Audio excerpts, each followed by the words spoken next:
What's up guys, Jay's 2 cents here, and we're gonna have a talking head piece today. You know, one of those videos where I urge you to minimize it because there's really nothing to show, and we know although I'm beautiful, you guys don't really wanna look at this, trust me. We're gonna talk about upgrading your systems and whether or not you're truly obsolete, because I'm seeing an awful lot of these really stupid comments floating around social media where people are giving each other hard times because you're only on the last gen Ryzen, that PC's old and obsolete. Nothing pisses me off more than seeing someone put down someone's system that they're proud of simply because it doesn't meet their standards. So let's go and talk about that today. Let's put some ease into your brain buckets on whether or not you need to upgrade your system or whether or not you're suddenly obsolete because some troll thinks you are. Corsair's 4000D AF delivers optimized front panel airflow and maximum cooling for your PC, and with its built-in rapid route cable management keeps your system looking tidy while also staying extremely cool. The equipped Corsair 120 Air Guide fans provide directed airflow, allowing you to fine-tune the components you want to keep cool. To see the full list of features and configurations for the Corsair 4000D and 4000D AF, click the link in the description below. This video is guaranteed to ruffle some feathers out there because what I'm about to say when it comes to some people giving people unnecessary pressure, people watching right now that I guarantee have done that. So first of all, to those people, I'm gonna say, stop that stuff. Second of all, we're gonna talk to those people right now that are seeing new hardware launch. This is probably one of the most stressful times to be in the market for anything new when it comes to computer and component launches. We've got new CPUs from AMD. We've got blog posts talking about new stuff from Intel, apparently. We've got new stuff from NVIDIA. We've got new stuff from AMD's Radeon division, which means that it's just a stressful time to try and decide whether or not now is when you should pull the trigger on spending hundreds, if not thousands of dollars on new computer hardware. Let's start off by talking about the wrong reasons to buy or build a new computer. Just because someone tells you it's time.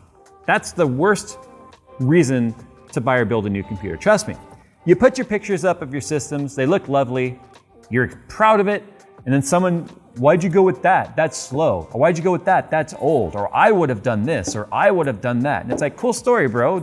I didn't build this hoping it would meet your standards. I built it because it met mine. That's the way that people should look at it. I mean, Nebula. That's not Nebula back there, that's the smaller cousin. Okay, that's Black Ice. But Nebula, Black Ice, Skunkworks, the Threadripper Symbiote build, the Threadripper build. Every single build I've ever done has gotten some of the stupidest critiques out there because people like to take their small little subjective tastes, apply it to it and go, well, that's stupid because I would yada yada. And then I see people doing it to other people's builds, and it's not a community when you put down someone's computer simply because it doesn't meet your standards. There's nothing wrong with you having different standards. What's wrong is you applying your standards to someone else and then putting them down for it. That's stupid. But when it comes to building computers, there's a million different ways you could do it. I, for one, am one of those people that I'm super happy that you have choice in 2020. No longer is it, well, I went with AMD because it was cheaper, or I went with AMD because it was a better value for budget. Now you can say I went with AMD because it's the fastest, or I went with Intel because I trust it more so with my compatibility of my programs and my hardware. There are reasons why. You could go with either platform. And when it comes down to your reasons, they're your reasons, and no one can tell you that you're wrong. As much as people are gonna try very hard to convince you you're wrong because your opinion is different than theirs. There are facts and there are opinions when it comes to computers. There are facts on which ones are faster than others. There are facts on which ones cost more than others. But there are opinions on which ones are right for you. And there are opinions on which ones are better. Faster does not always equal better. One of the things I've talked about with AMD platforms, and yes, I'm gonna get to the recommendations of whether or not you should upgrade, when you should upgrade and all of that, but first you have to understand where we are to try and set aside the frivolous opinions versus the actual facts. And then you can maybe better understand what it is you need and set aside all the comments people are gonna try and bark at you about what you should do with your money and your systems. It is a fact for us specifically in this studio with our hardware, the weirdest problems we've ever encountered have been with AMD. And the reason for that, I firmly believe, it's because it's behind the curve in true development, QA, QC support for companies like Microsoft, Adobe for sure, a lot of game manufacturers, game launchers. For the longest time, it felt like that platform was secondary to making sure things were as stable as possible. There's nothing wrong with the hardware. It has everything to do with the secondary support that was needed to make it polished.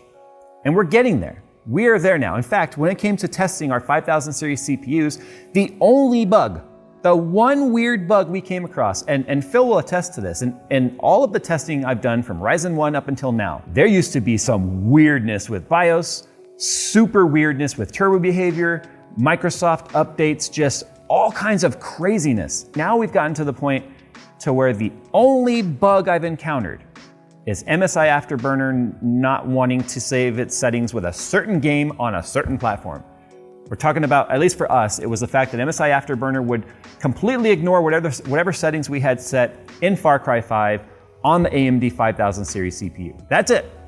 And that's very isolated to one piece of program, and I can say, Ubisoft, that's on you. Whatever you're doing causes MSI Afterburner to reset, restart, and forget our settings. If that's the least you have to worry about a new platform, then we've made it to the point to where I can finally recommend AMD over Intel without saying but or any sort of a caveat. Whether or not it's time to upgrade, though, has everything to do with the fact that your computer needs to be able to not do what you need it to do in the time you need it to do it. You're gonna hear a lot of people say, why are you on Intel, go AMD? And the reason for that is gonna be because AMD spent so many years as an underdog. Imagine you're a proud AMD owner.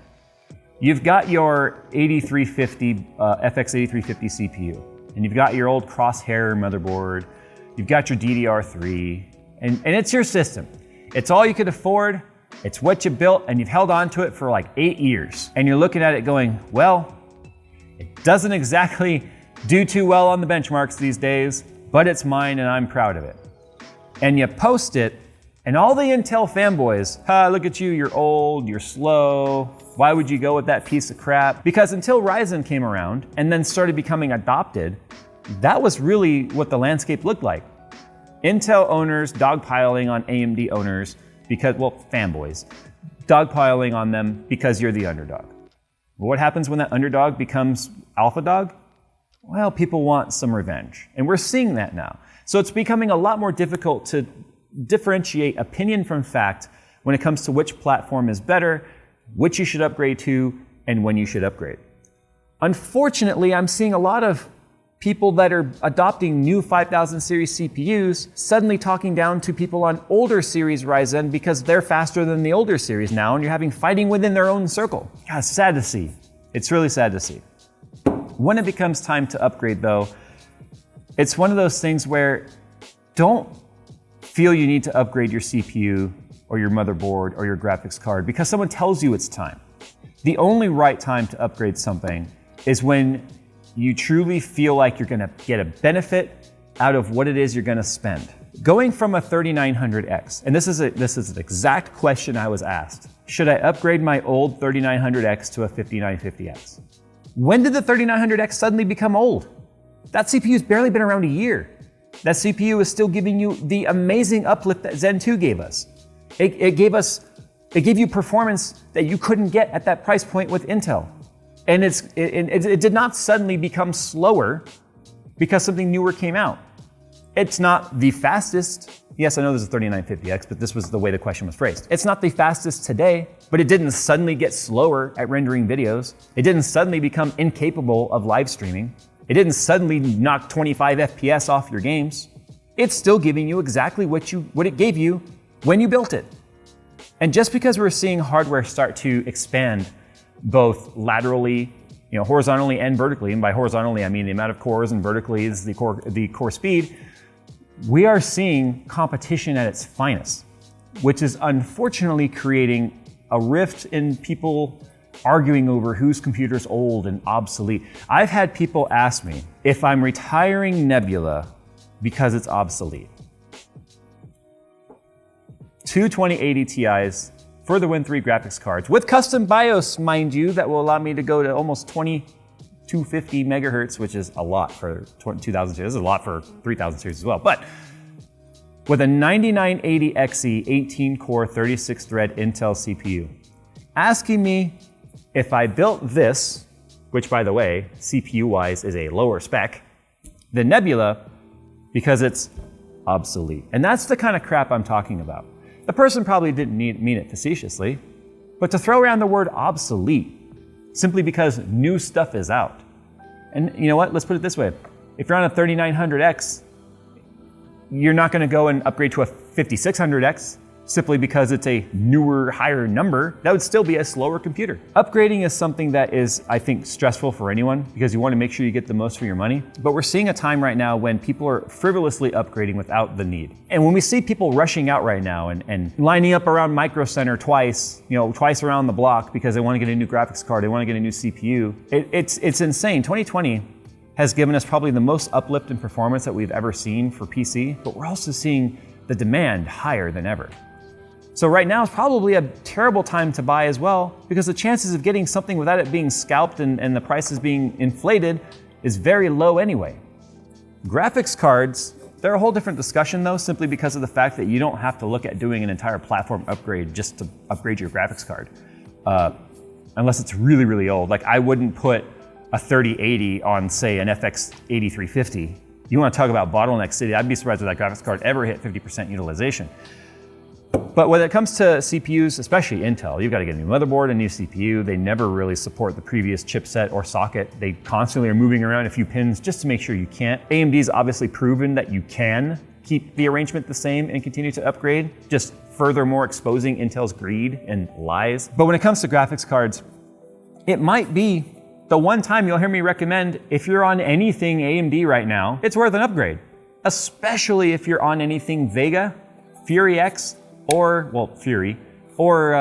Radeon 7, because the amount of uplift that they have gained in one generation going from the 5700 XT, and yeah, I would recommend an upgrade from there too if you have the money, because we have seen now the amount of, during the keynote anyway, if you take those benchmarks with a grain of salt, as you should, because third-party reviews are the ones that you should always listen to, not just the manufacturer. They have made up so much gap in one family of graphics card change. Well, it's an entire redesign, to be honest, and when they came through HBM, but that's a whole different story. That's a fun history lesson about them going down the pathway of HBM and then realizing that was wrong, changing direction of the ship, having a mutiny, all that sort of stuff happened. Seeing the amount of territory that they've made up and regained performance-wise from one generation to the next versus any of the incremental increases we've seen NVIDIA do, that's impressive no matter who you are. And if you're on a 5700 XT, a 6800 XT, the amount of improvement you're gonna see with this new generation of graphics cards is enough to warrant any upgrade as far as I'm concerned. If you have the money and you're a gamer and you want all the FPS and you're an AMD fanboy, absolutely. Go with the full ecosystem on AMD and profit. But the difference there is that you're getting a tangible, huge improvement for that.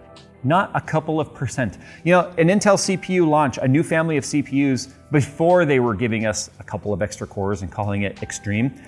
I'm talking like 6700K to a 7700K to an 8700, that was extra cores. They were the same core count, same thread count, and about 5% uplift in performance. That's terrible. That's crumbs. That was literally them just like throwing a few crumbs to their buyer base and hoping everyone stays happy and doesn't see through all of the cloaks and smoke and mirrors that they're showing regarding, we can't put that many cores on this substrate. That's impossible. 10 cores, 20 threads later, what was impossible is telling the truth. But moving on, don't let people tell you it's time to upgrade. Don't let anyone press you into feeling it's time to upgrade. Your computer's not obsolete suddenly. We all want the new stuff. And it doesn't help that channels like ours definitely show a lot of the high end. It also kind of sucks, and yes, you guys probably aren't gonna believe me, but it does kind of suck when companies oftentimes only want to send their top tier product. It's kind of like Best Buy. They want to put the biggest, brightest TVs on the wall, even though that's the way you should never look at it in your home. Dynamic mode is awful. That's a whole different subject. They want to look good against their competitors, so they send us their biggest, most powerful stuff. But I can promise you this holiday season, we are going to be showing you budget options as well that are worth considering that are not going to require a mortgage to build your new computer. Anyway, I just want to kind of put out this video, putting some people at ease and maybe get some people to maybe pump the brakes a little bit on getting ready to run out and spend unnecessary money on an upgrade that at the end of the day, they might just be disappointed with because they're not going to notice in a blind taste test much of an improvement over their previous stuff, especially if they're trying to do every single year upgrades, which is the biggest waste of money you could ever do when it comes to computer pathways for upgrading. Thanks for watching, guys. If you've got a good piece of advice for anyone down there that's considering upgrading their computer, put your best advice down below. Let's try and keep it civil because let's face it, opinions and facts, very blurry these days. They all just kind of like, no one can really tell whose opinion and whose facts. So have at it. Good luck. See you in the next one. This video is guaranteed to rile? This guaranteed video